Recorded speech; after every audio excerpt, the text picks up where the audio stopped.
أعوذ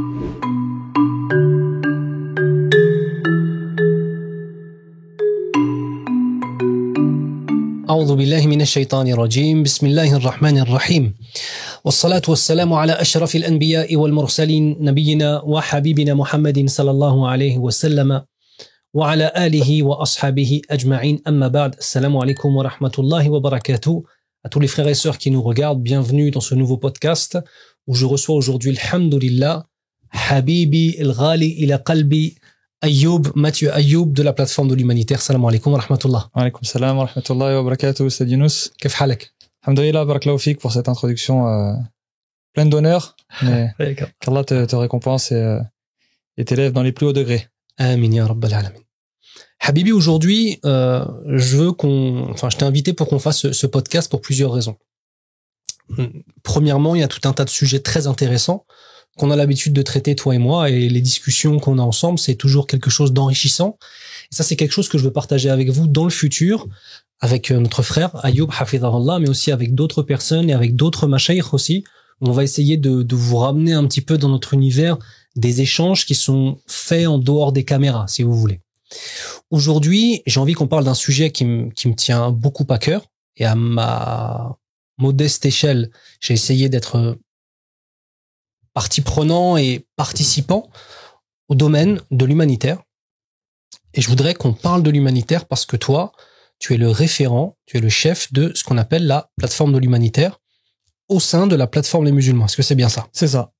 Donc pour recontextualiser peut-être pour ceux qui nous regardent, qui ne connaissent pas la plateforme des musulmans ou qui ne connaissent pas la plateforme de l'humanitaire. Donc la plateforme de l'humanitaire, c'est une des plateformes d'activité, parce qu'il y en a plusieurs, à l'intérieur de la plateforme des musulmans. La plateforme des musulmans, elle a vu le jour, on va dire en 2018, elle a été connue avec la grande consultation. Et le principe, c'était de vraiment consulter les musulmans de France pour savoir quels étaient leurs besoins, quels étaient les éléments dans leur pratique quotidienne qui vous souhaitez voir apparaître en France, dans le contexte français. Et puis, à la sortie de ça, donc, on a eu tout un tas de personnes, des milliers de personnes qui ont répondu à cette consultation et sont sortis donc ce qu'on appelle des axes de travail, où il a fallu définir quelles étaient les attentes des musulmans français, et parmi ceux-là, donc la plateforme de l'humanitaire. Donc, ce que les musulmans voyaient de la situation réelle de l'islam en France, premièrement. Deuxièmement, ce qu'ils ont eux-mêmes identifié comme étant le plus important. Et en fait, les problématiques qu'ils ont soulignées, donc en disant ce qui va et ce qui ne va pas selon l'avis des musulmans. Ça, c'était assez révolutionnaire de consulter les musulmans en tant que tels. Parce que d'habitude, on consulte pas forcément les musulmans en tant que tels, on prend plutôt les cadres de la communauté musulmane. Donc on a la plateforme, de façon globale, qui a tout un tas de sous-plateformes. Une de ces sous-plateformes, c'est la plateforme de l'humanitaire. C'est ça. En quelques mots, quel est le rôle de la plateforme de l'humanitaire, les musulmans? Alors nous, la plateforme de l'humanitaire, ce qu'on a voulu faire, c'est vraiment intervenir dans cet environnement donc humanitaire musulman, de façon complémentaire aux acteurs qui existaient déjà. Parce que, alhamdoulilah, on aura l'occasion d'y revenir pendant ce podcast, mais l'humanitaire musulman, il est déjà, j'ai envie de dire, bien garni. Il y a déjà plein de belles choses. Donc, l'idée, c'était pas de venir refaire ce qui était déjà fait en disant on va le faire mieux ou on va le faire différemment. Ce qui marche, il faut le garder. Il faut construire dessus. Et ce qui manque, il faut l'apporter. Et nous, c'était vraiment se dire comment est-ce qu'on peut apporter ce qui aujourd'hui manque pour qu'on soit encore meilleur. En fait, vous allez fournir des outils. Allez, je suis dans la plateforme de l'humanitaire avec toi. Ouais. On va fournir des outils. On va fournir aux associations, après avoir discuté longuement avec elles, après s'être enrichi, en fait, aussi, de tout ce que les associations de terrain peuvent ramener, parce que ton expérience humanitaire, à toi, n'est pas forcément celle d'un autre frère ou d'une autre sœur qui est en région parisienne ou dans le sud de la France et qui va intervenir pour certains en France, d'autres en Europe, d'autres en Afrique, d'autres en Asie, etc. Donc on s'enrichit à travers les échanges, on identifie des problématiques et on propose des solutions. Des solutions, exemple. Alors déjà, juste pour revenir sur un élément que tu as cité qui est très important, c'est que les expériences des uns ne sont pas les expériences des autres, parce que l'humanitaire, c'est très vaste. Il y a plein de domaines, il y a ce qu'on appelle des domaines d'intervention dans l'humanitaire. Je peux être, par exemple, comme on est actuellement dans une succession de ce qu'on appelle de crises. On a eu la Turquie avec le tremblement de terre, après il y a eu le Maroc avec le tremblement de terre, puis la Libye, puis actuellement Gaza, et qu'Allah il facilite à tous nos frères et sœurs qui sont éprouvés à travers le monde. Qu'Allah leur facilite, qu'Allah fasse miséricorde à tous les shuhada et qu'Allah fasse triompher la vérité, ya Rabbal Alamin. Amin, ya Rabb. Et donc, on a ces périodes de crise, ce qu'on appelle donc les interventions de crise. Dans ces interventions de crise, il y a plein de sous-catégories. Est-ce qu'on va apporter de l'alimentaire? Est-ce qu'on va apporter ce qu'on appelle du shelter, c'est-à-dire de quoi aider les réfugiés? Parce que là, on le voit par exemple sur la crise de Gaza, on a plus d'1,5 million, voire 1,6 million de réfugiés internes. Donc l'aide aux réfugiés, ce n'est pas l'aide à ceux qui sont dans une situation de pauvreté extrême, mais qui sont dans leur maison. Exactement. C'est pas la même intervention, donc c'est pas les mêmes aides et c'est pas la même stratégie. Exactement. Ça, par exemple, ça fait partie des choses que la plateforme de l'humanitaire expose et tente de transmettre. C'est ça, sur lesquels on essaie d'accompagner les acteurs, donc les associations, pour parler dans des termes plus généraux, les associations qui, elles, ont choisi d'intervenir sur, par exemple, les réfugiés. Voilà. Il y a des associations qui vont choisir d'intervenir sur les personnes en situation vulnérable en crise alimentaire, c'est-à-dire ceux qui n'ont pas à manger.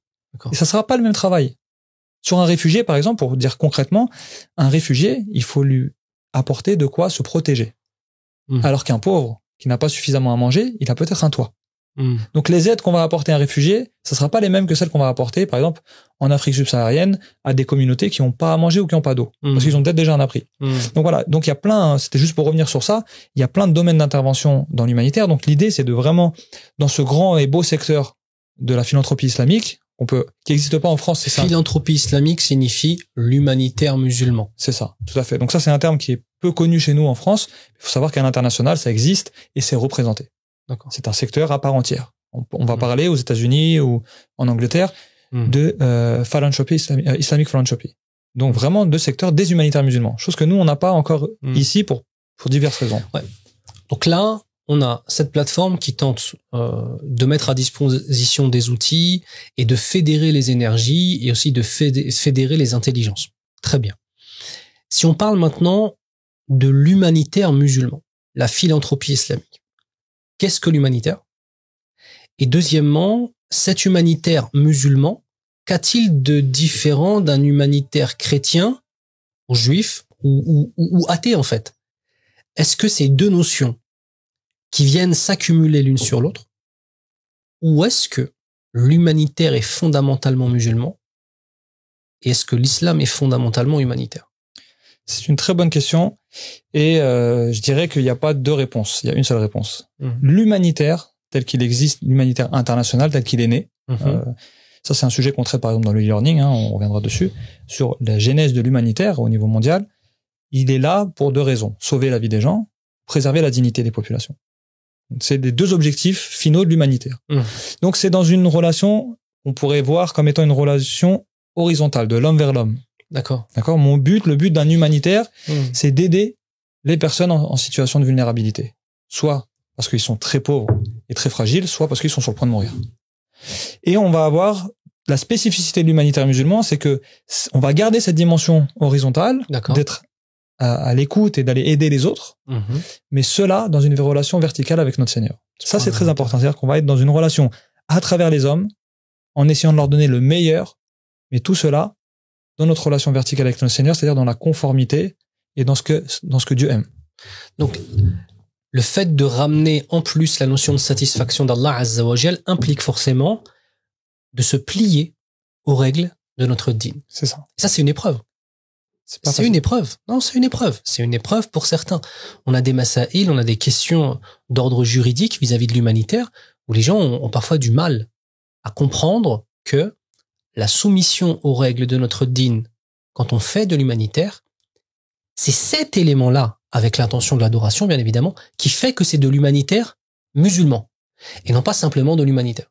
Donc, premièrement, on fait nos actions en espérant la satisfaction d'Allah et deuxièmement, en suivant la voie de la charia d'Allah Azza wa Jal, qui a été notamment concrétisée par, alors, premièrement les textes avec les règles globales et quelques règles précises, et deuxièmement par la personnification humaine de ces règles-là par le prophète Mohammed sallallahu alayhi wa sallam à travers sa sunna.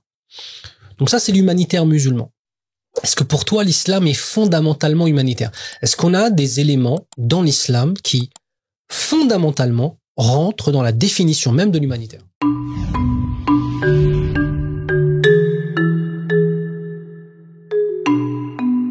Si vous appréciez nos podcasts et vous appréciez le travail de la plateforme Les Musulmans, sachez que vous pouvez nous soutenir en adhérant à partir de 5 € par mois seulement. Une adhésion simple et rapide sur adhésion.lesmusulmans.fr.